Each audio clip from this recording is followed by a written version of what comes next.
Welcome back to One American Baseball Podcast. You are joining us for episode 39. I'm Chris, as always, joined by my co-host Jaden, and we cover the Guardians and Reds, your two Ohio baseball teams. And if you haven't listened to us in a while, then we haven't recorded an episode in a while. We haven't recorded an episode since both teams were unfortunately eliminated from the playoffs. I believe we did one episode after, but we've taken about a 3 to 4 week hiatus. Let some conversations develop, and we could have done a few junk episodes to keep the momentum going, but we figured that we deliver a high quality episode for you guys. So today we're going to get into both teams, kind of the news that's happened within the last month or so, and then we're going to get into the Clase and Ortiz indictment, which came out yesterday. This is recording on Monday, November 10th at the moment, and then we're going to do a fun segment at the end. We're going to play general manager, and we're going to propose a trade to each other in real time. We don't know we're who the other person is going to propose for a trade. So I think that should be fun. So let's get right into it. Jaden, how's it going? I'm good, Chris. Like you said, we took some time off. It was a good business decision, I think. I think, like we Yeah. said, we could have put out like a couple, they would have been like 20-minute junk episodes. Or we would have been sitting here speculating about who the Reds or Guardians are going to sign in free agency. And I would have said Kyle Schwarber, and then I would have looked silly when he's a Philly in 2 weeks. Um, so, it was a good break. I think a much needed break, and I'm excited to be back now that we've got some actual news to cover. And with that, I'll go ahead and get right into my red legs. So, big piece of news broke about a week ago. The Reds signed a relief pitcher from he was on the Cubs. He was a free agent. So the Reds signed a pitcher by the name of Keegan Thompson. So this is a 1 year deal, and the contract is structured that he's making 1.3 million if he's in the majors or 350,000 if he's in the minors. So, you hope to see him in the majors because I'm gonna list off the guys that we lost to free agency, and you're gonna know that we lost a lot of our bullpen depth. So you hope that he's able to make it in the majors. I think it's a good bullpen depth signing. He was really good for the Cubs in 2024. He had a 2.67 ERA. In 30.1 innings. I can see you laughing, Chris. We're in the height I'm of the immature. 6.7 craze. It's So yeah, we're um, we're a little late to the party there, but yeah. yeah, yeah. So if you're listening back to this in 2027 and you don't know why Chris is laughing, just remember the good 6-7 era of 2025. Um, but he was in the minors last year. He had an ERA of 4.50 and 64 innings. His WHIP was a little high at 1.41. Um, there's something really concerning when you dig into the underlying metrics on Baseball Savant, and it's that he gives up a lot of balls in the air. In 2024, even though he had a 2.67 ERA, um, he allowed 62.5% of the balls put in play against him were in the air. And that works at Wrigley Field with the wind that knocks those fly balls down into the outfield. That's not really going to work at Great American Ballpark. Balls fly well there. It gets really humid in the summer. The balls carry, so you would like to see him get that number down quite a bit. Like I said, that's concerning, but Derek Johnson has proven that he can develop pitchers pretty well. So I'm gonna trust Derek Johnson. I'm gonna trust that he's seen some things that he likes out of Keegan Thompson, and he thinks he can make it work. So that's all the free agent news for now. Hopefully, more to come as we get deeper into the offseason. As far as guys that are leaving the Reds and becoming free agents, we lost Santiago Espinal, Ian Gibaut, Austin Hayes, Brent Suter, Scott Barlow, Miguel Andujar, Zach Littell, Nick Martinez, and Emilio Pagan. Now that is quite a few guys lost. Um, of course, the Reds still have a chance to re-sign some of those guys. I think, Suter probably doesn't. We don't offer anything to Suter, Espinal, Gibaut, um, or Littell. Martinez is going to be worth a lot of money.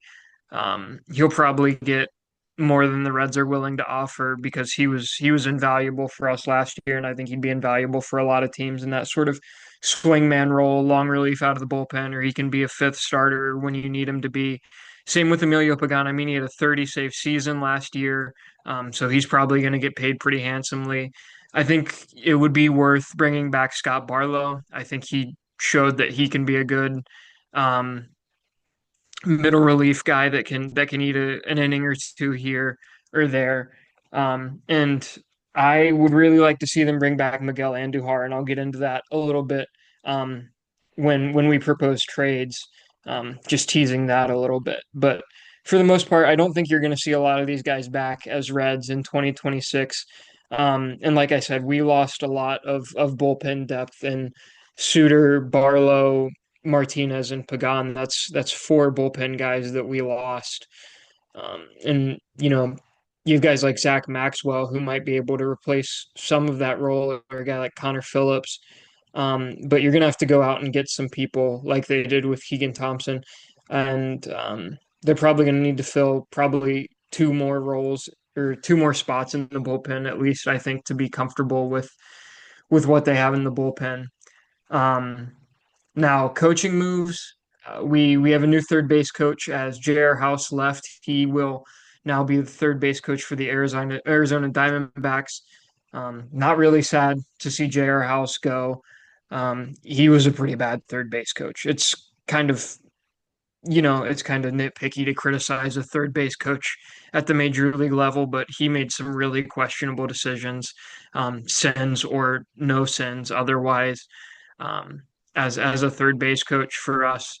Um, so much so that I started to refer to it as getting housed when you got were thrown out at the plate after a bad send. So not really sad to see him go. Willie Harris now becomes our third base coach. He coached third base with the Cubs for a while, and he was the Daytona Tortugas manager last year. So he was in the Reds system last year. So he gets a promotion up to the big leagues. Former big leaguer himself. So I don't know. He's a third base coach. I guess we'll see if he's as bad as J.R. House or not. Then the other coaching news, Brad Mills retired. Brad Mills is a longtime friend of Tito. I think he's been on every staff that Tito's ever managed. He's been a part of that coaching staff. He was our assistant bench coach last year, along with Freddie Benavides. So he retired.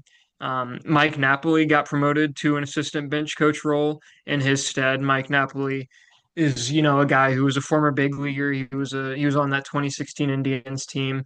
So Chris, you're probably pretty familiar with him, and Tito has Party very high praise. Napoli's. Tito has very high praise for Mike Napoli and his sort of eye for the game. Mike Napoli was credited with sort of helping Noelvi Marte find his offensive groove when he got called up last season. He noticed something in his follow through and his swing follow through. When Marte was going well, he was doing one thing. When he wasn't, he was doing another thing. So Napoli really worked with him to drill that into him. And then we saw Noelvi Marte sort of become a player that we hope he can continue to be and evolve even more. He also worked a lot with Sal Stewart after he got called up. Any game that Sal Stewart wasn't playing in, Mike Napoli was sitting beside him in the dugout, walking him through the game. So I think it'll be good to see him move up into a um, more involved role on this coaching staff. Um, Along with the coaching staff news, Tito was named manager of the year, a manager of the year finalist. So Tito's up for manager of the year. I think he's up against Pat Murphy, and I'm not sure who the other NL manager is that was nominated. Um, do you Was remember, was Chris? it Dave Roberts? I feel like he gets a nomination every year. It might have been. Let me look it up real quick. So the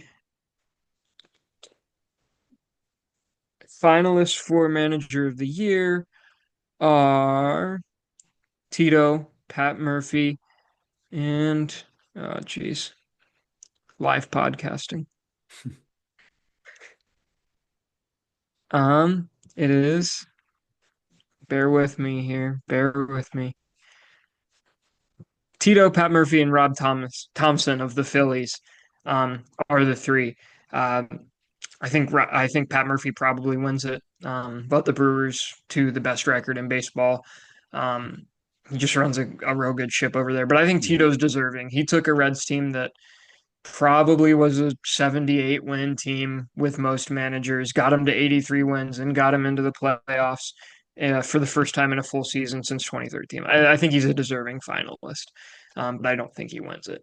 But that's all. That's all I have as far as the Reds go, Chris. So I'll let you get into the Guardians news. Yeah, so we don't have the Guardians didn't sign anybody since they got eliminated from the playoffs. They've only lost people. But I imagine they're gonna start, signing some people within the next month or so. But the Guardians that are becoming free agents are Will Wilson, Dom Nunez, Colby Allard, Ben Lively, and John Means.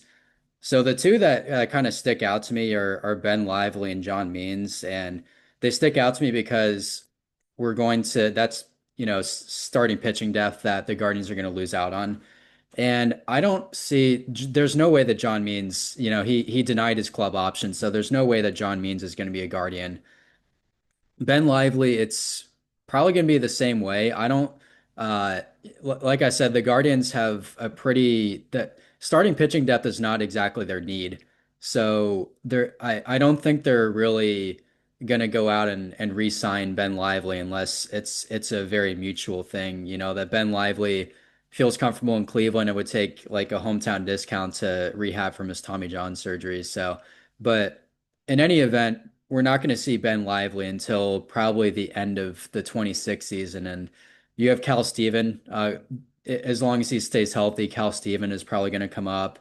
And you got a ton of options in the rotation, assuming that everyone stays healthy. So Colby Allard, that's not really much of a surprise. Will Wilson had barely any impact. I mean, he's a quad A player.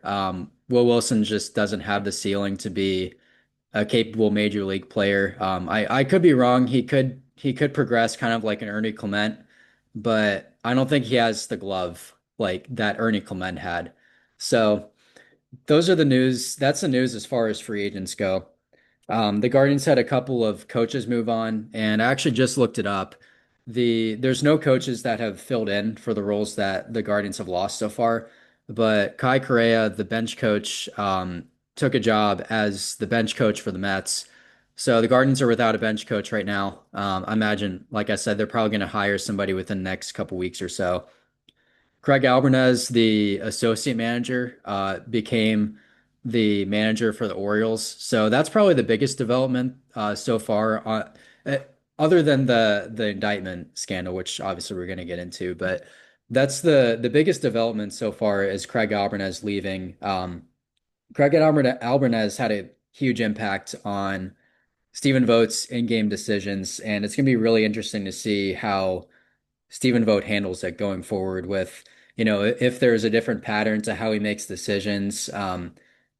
Vogt didn't have any coaching.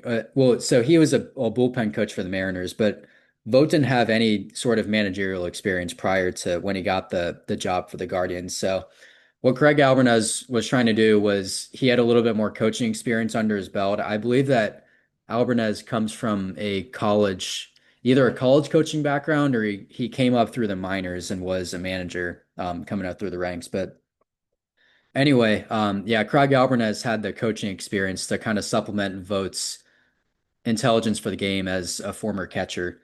And Craig Alvarez played for a couple years in the big leagues. So, but yeah, he's the manager for the Orioles. And then you had some MVP finalists and Gold Gloves. So, J Ram was named an MVP finalist. I think it's pretty clear that he's going to finish third. Obviously, the other two MVP finalists were Aaron Judge and Cal Raleigh, and they're just on a completely different stratosphere from where Jose Ramirez was. But it's still super cool to see Jose Ramirez get at least nominated for an MVP as a finalist.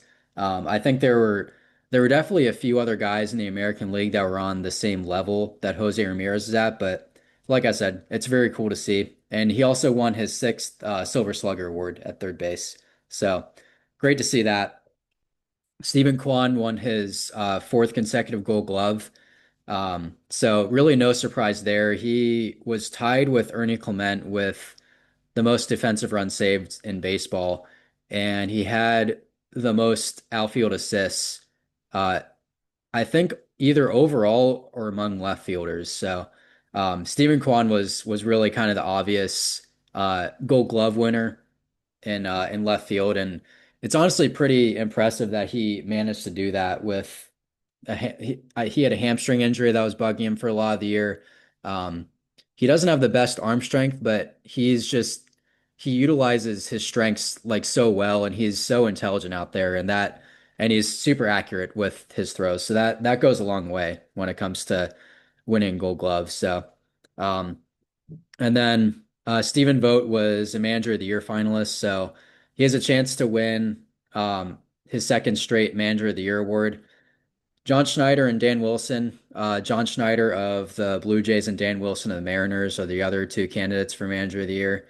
Um, I, I think it's a toss-up for the American League. I could definitely see Vogt winning it for the second year in a row because the Guardians are a lot like the Reds when it comes to like how talented their roster was. I think that they were with an average manager, I think that they were like, a 70 something win team and Vogt, I've been critical of him throughout the season, but he stayed the course and he led the team to overcoming that 15 and a half game deficit and winning the division. So I think there's a very strong case for Stephen Vogt to win a second straight Manager of the Year award.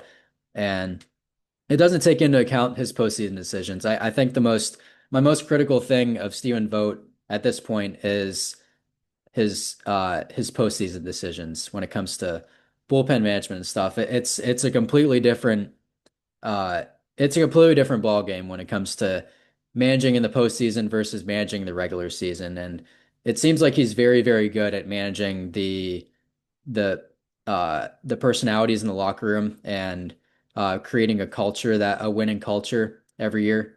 But as far as some of his in-game decisions, I think it's still a little rough around the edges. But anyway, that's really all the Guardians news I have, other than the indictment case. So I'm just gonna go ahead and get straight into it. I have kind of a lot to say on it. Some of it may be a little bit out there, but at the same time, I think I share the same sentiments as a lot of people.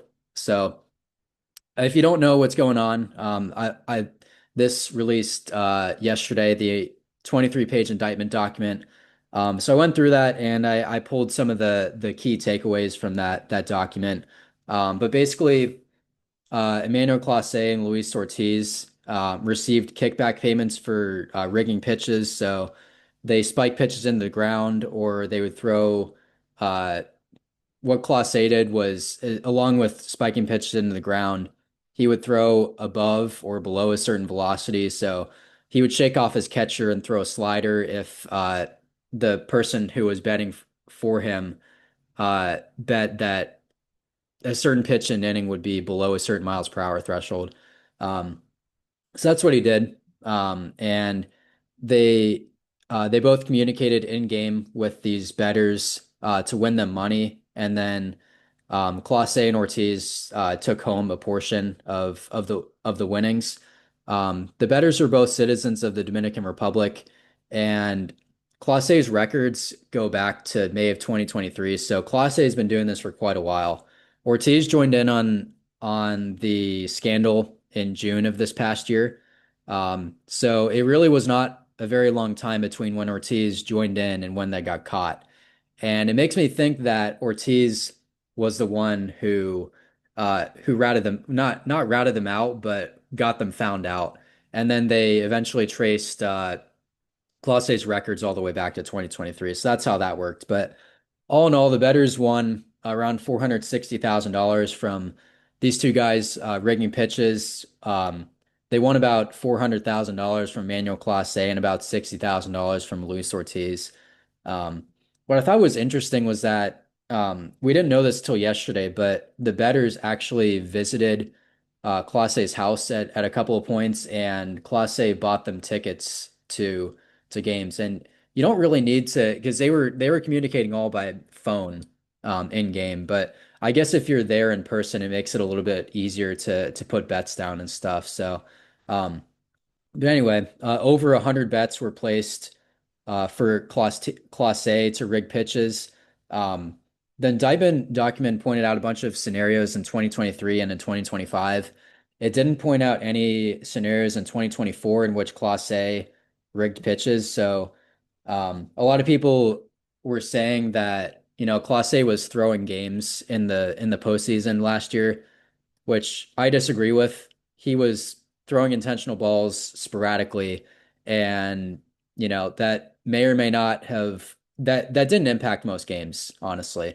Um, and there were a couple instances, for example, Andy Pages for the Dodgers was batting, and Clase tried to spike it into the ground, and Pages swung and missed at one of his pitches. Um, so yeah, they were that was an example of a failure that happened. But yeah, Clase funneled payments to the Dominican Republic and disguised them for things such as house repairs. So there was also a money laundering scheme in this. So yeah, all in all, they got both of them got hit for 4 counts of federal crimes, which three of them were for 20 years, and then the fourth one was for 5 years. So they're both facing up to 65 years in prison. Um, and yeah, there's no legitimate information on what gave the operation away, but I did see a clip of Luis Ortiz getting frustrated at himself for throwing, like striking somebody out. And I remember watching it live and being really confused as to what was going on. Because why would you be frustrated if you struck somebody out? But I chalked it up as at the time he missed a spot or something because that pitch was right down the middle. But I can't help but think that there's something deeper going on here. The indictment didn't mention who the bettors were, and I understand that the legal document it's about Ortiz and Clase. It's not about the bettors who were also at fault here, but they they they know something. The federal government or whoever, like the feds, know something that we don't here. They probably know who the bettors were because they have phone records. They have texting records of Clase A and his bettors and Ortiz and communicating back and forth. Um, and I think there's extortion involved. I think that like I said, there's something more that's happening here. There And Ortiz and Clase, they got about $5,000 to $7,000 per pitch that they rigged. So in the grand scheme of their salaries, it's pocket change. It's like a regular person with an average salary, getting a bribe for a couple $100 a piece, maybe even less, and they risk their lives of getting, 65 years in prison. That's not appealing to the average person. So I have a hard time believing that they would be dumb enough to take bribes like that. But at the same time, I think that it's very possible that Clase, he got in with the wrong crowd and he maybe got in a little bit over his head. And then they were probably, they could have been putting threats on his family if Clase didn't, deliver, if he didn't win the money. But he seemed to be very successful in winning his bettors money throughout the years. Um, so it's just a crazy situation. I There's also I mentioned in a previous episode, I don't remember which episode it was, but Emmanuel Clase also had a Finlead profile, which if you don't know what Finlead is, it's basically Robinhood except for professional athletes.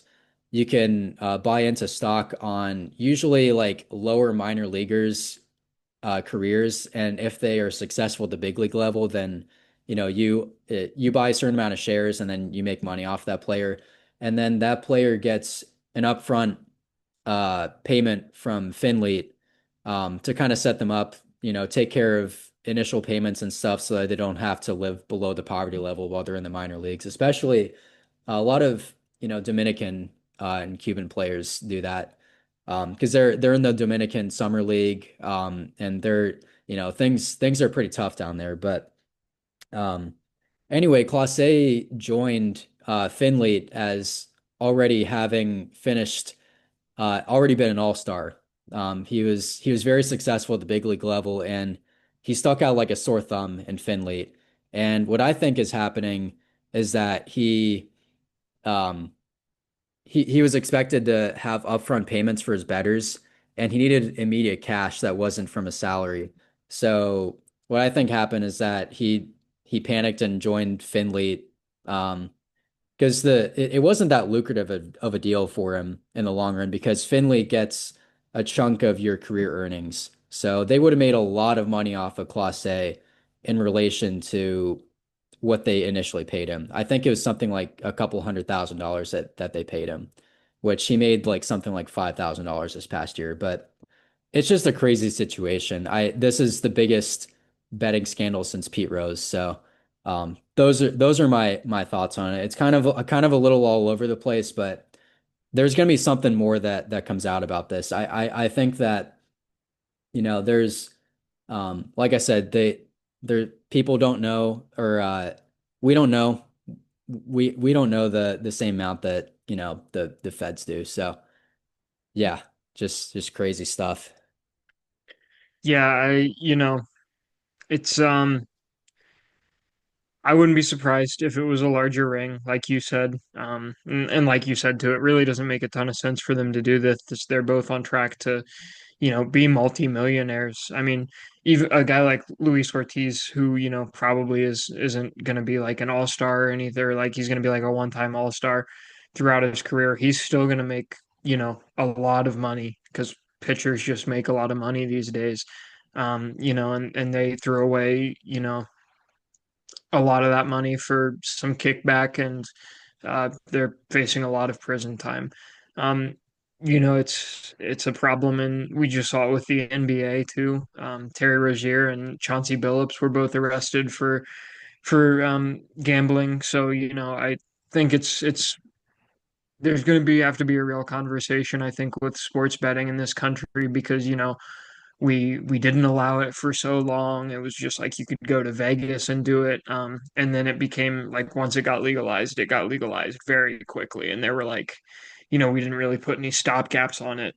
And I think now we're seeing the effects of that, and we're gonna have to backtrack a little bit on how um, sports betting is allowed. I know that today it was announced that Rob Manfred worked with I think I don't know if it was a specific sports book or if it was all sports books, but you can only put like $200 on the outcome of a pitch now. You can't wager any more than that.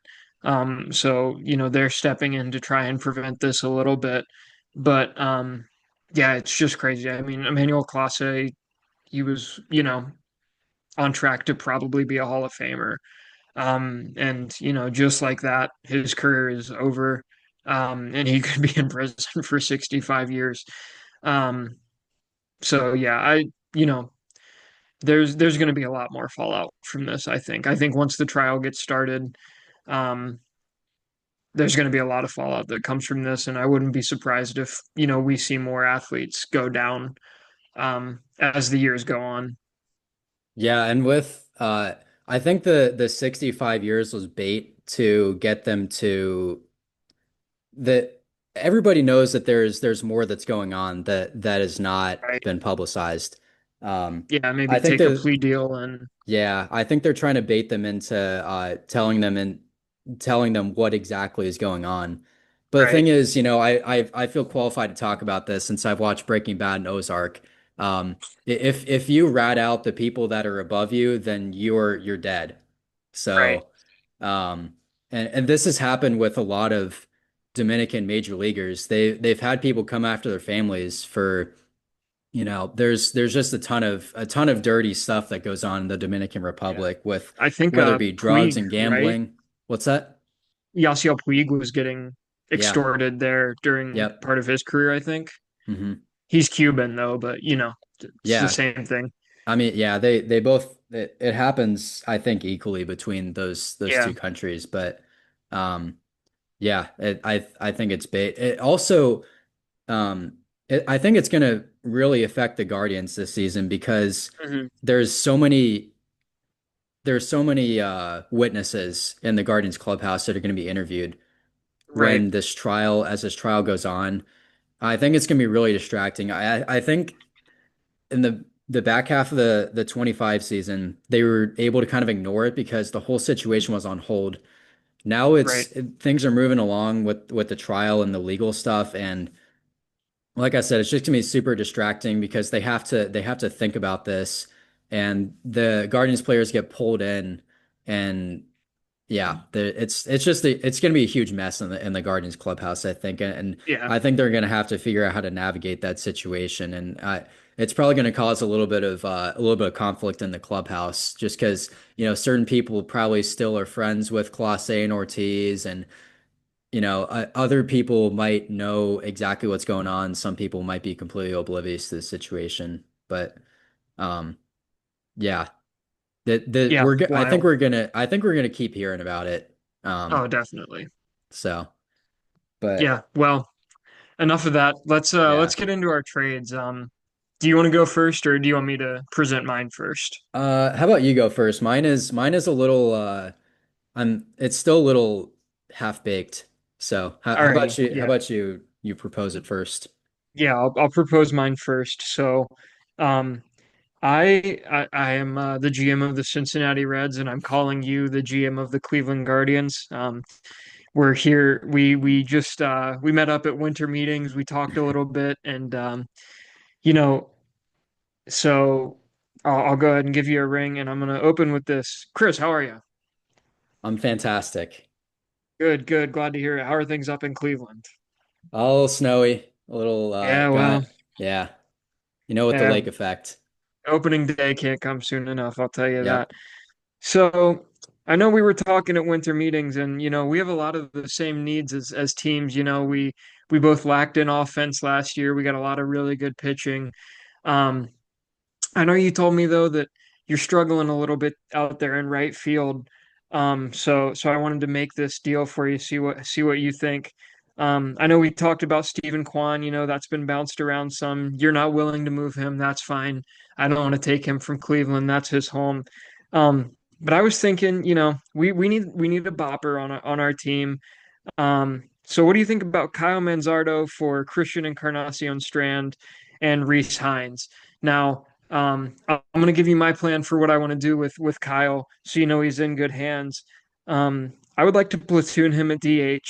I'm gonna bring Miguel Andujar back. He's my right-handed platoon at DH. Kyle will DH. Um, Kyle DH is my lefty. We'll get him in at first some too. We'll definitely work him in at first. He had 27 home runs for you guys last year. He's above league average in barrel percent, launch angle sweet spot percent, and expected slugging. He's I know he's under team control until 2030, so that might make it rough for you trying to part with him. He's not making much this year. He's making under 1 million. But he fits well into our budget and our competitive window. I think he can, get us over that homer hump that we need here at Great American Ballpark. And like I said, I know you guys are hurting out there in right field, and I think Reese Hines, we with moving Noelvi out to right field, we really can't give him a runway. But I think you guys can give him that runway, and I think he can develop into a pretty good right fielder for you guys. So what are your thoughts on that? That's a lot. Kyle Manzardo is one of our best hitters, and Reese Hines. We so we need right-handed bats. I just is Reese Hines. This sounds uneducated of me, but is Reese Hines? He's a right-handed hitter, correct? Both CES and Reese Hines are both right-handed guys. Yeah.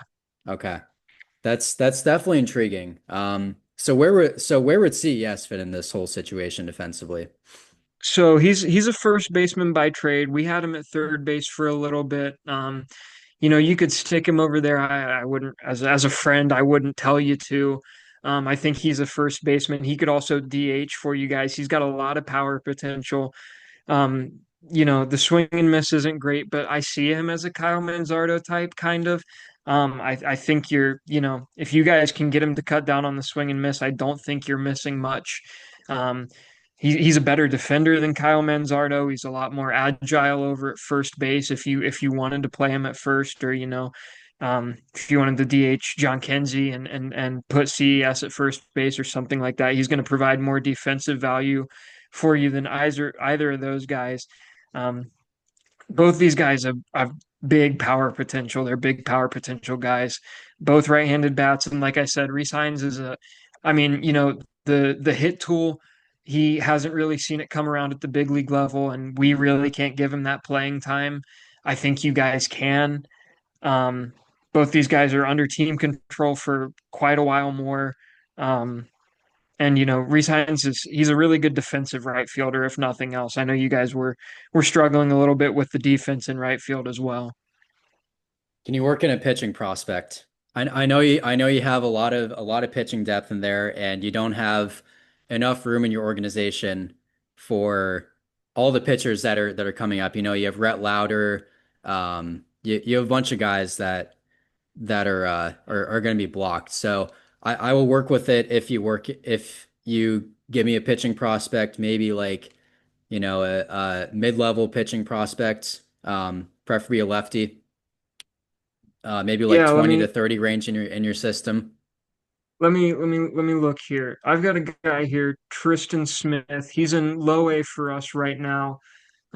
He grades out at a 40 overall. But he was real good um in the Cape Cod League in 2023. Um, we took him out of Clemson in the fifth round. Um, the ERA isn't great if you look at it, but he's our 26th best prospect. You guys are, much like us, you're a pitching factory. I'm giving you two guys that are pretty much major league ready. I don't want to throw in too much, but I'll give you Tristan Smith. Um, if you're willing to make sense with him in the deal. I'm sold. Alrighty, Give me, yeah, pleasure doing business with you. give me those two guys. It's Alrighty, actually a pretty good trade, I can't lie. We the Guardians have too many lefties in their lineup. That'll kind of help balance things out. Although, it is sad to see Manzardo go, but I have a lot of I'm a big CES guy. I yeah, like his power potential.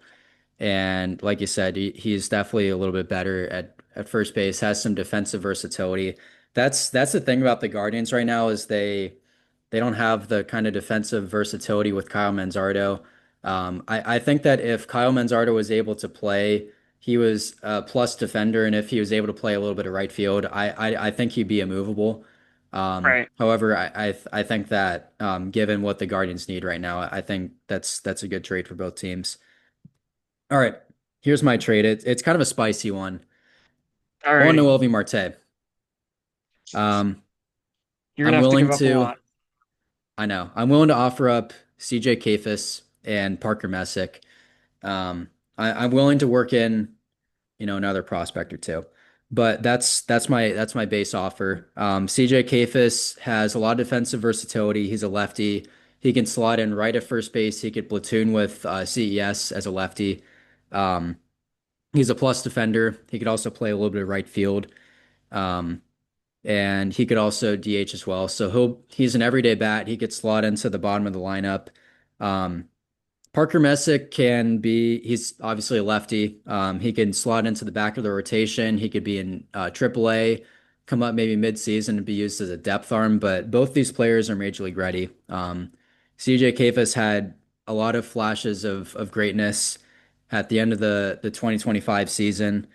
Um, and these guys both have basically 6 years of control until they hit free agency. They have very limited service time, and they have CJ Kavas has a really nice ceiling as a player, and then Parker Messick has a ceiling of maybe like a 3 or 4 guy in the rotation. So that's my base offer. I'm willing to Yeah, work in some more. that's tough. Giving up Noel V. He's one of the guys that we're really high on. Um, we moved him out there to right field because we were pretty short staffed out there. Um, and he's blossomed into a really good right fielder. Looking at Cases, I like the bat. You know, 930 OPS across two leagues in the minors last year. Um, like you said, Messick can be a good uh, depth option for us. Um, whew, that's tough. That's tough. Um, trying to let me look at your prospects here. Let me look who you've got. Um, you know, do you have anyone who I'm looking?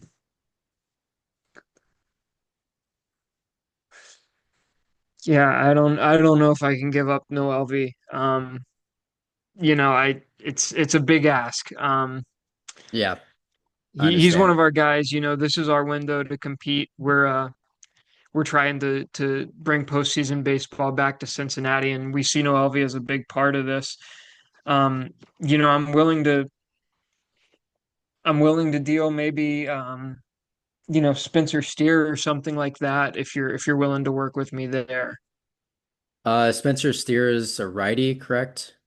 He is a righty. He'll play pretty much anywhere. He was a Gold Glove finalist at first base last year, but he can play out in left field for us. He's done that. He can play second, third. He'll play anywhere you ask him. Hmm. Let me look at Spencer Steer's stats real quick, and I'll give you an answer. Uh, Hold on, bear with me. All right, so 723 OPS this year. That's good for what is it? That's around league average. 94 OPS plus given GABP.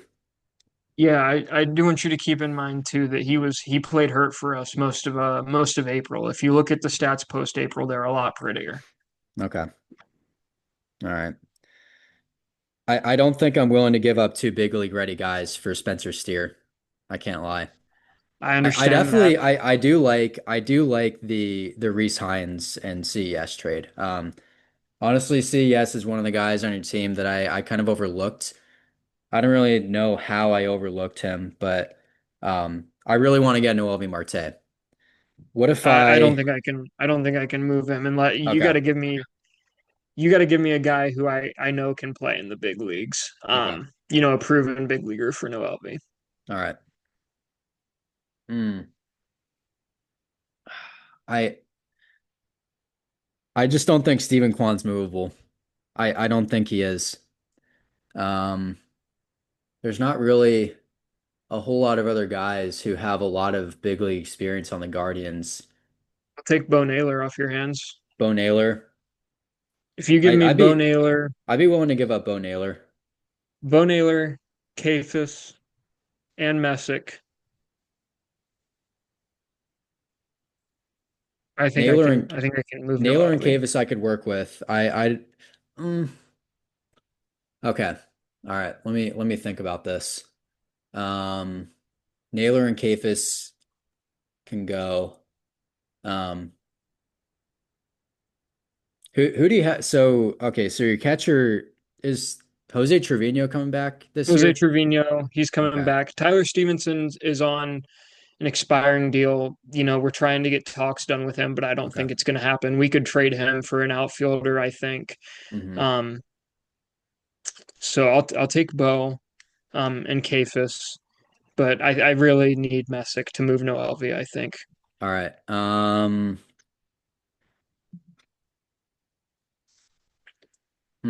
Oh, this is really tough. See, this is a lot harder than playing MLB The Show. Yeah, yeah. These are two real life minds that know maybe a little bit too much about baseball. Do I give up Bo Naylor? Noelvi has such a high ceiling. Bo Naylor's a few years left before he hits free agency.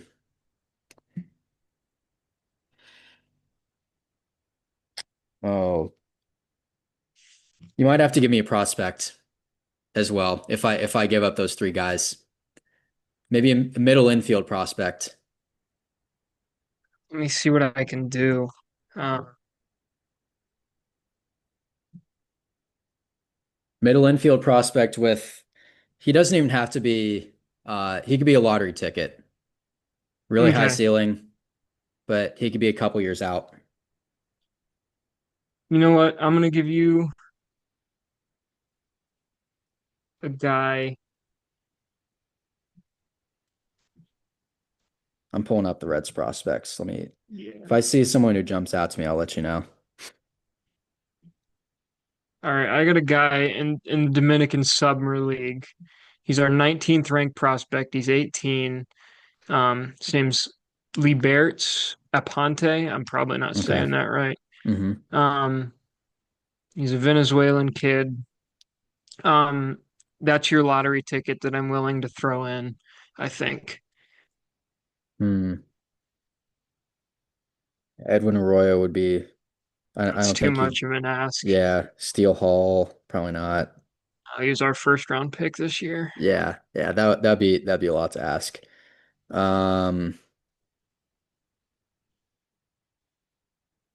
hmm. I'm trying to see. I'm looking at Ricky Cabrera right now. Overall 40. Overall 40. Leo Balcazar. I'm thinking out loud here. I'm reading their profiles. You know what? I'll take Liberatz Alponte. I think we have a deal. I'll take the lottery Alrighty, we'll ticket. do it. All Alrighty. right. We just made two trades live on air. So the Guardians and Reds have no excuses to not make moves this offseason. I think both teams got better tonight. Yeah, So yeah. I really like, I was sitting there thinking today, who do I want to trade for from it's tough because both these teams have such similar needs. yeah. Um, but I really like the Manzardo deal. I think, Spencer Steer has found the home for us at first base. So, I don't think CES is going to play there. And obviously, Brian Hayes is our third baseman. Mhm. Um, and then Reese Hines is a guy that the Reds just won't give a chance to. And you guys need a right fielder. I think, he's Yeah. got the potential. The ceiling is there. So I really like that Manzardo deal. I know it's my own child, so I'm gonna love it. Maybe a little bit more than other Yeah. people will, but I really like it. Yeah. I'll make sure to I'll make sure to include in the caption of this podcast, and if you're watching on YouTube, you go to the description. But I'll type out who the potential lineups will be for 2026 for both teams, given both these trades. Um, so that I think that'll do it for this episode. Yeah, If you're an executive, if you work for the Guardians or Reds, then you know where to find us.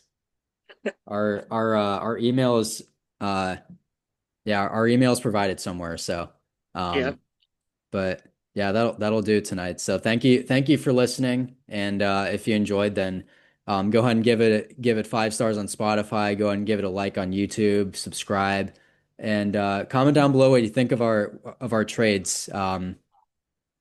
Be critical of it if you want. Tell us what you think. So, well, that said, we'll talk to you in episode 40. Thank you. yeah. Thanks so much for listening.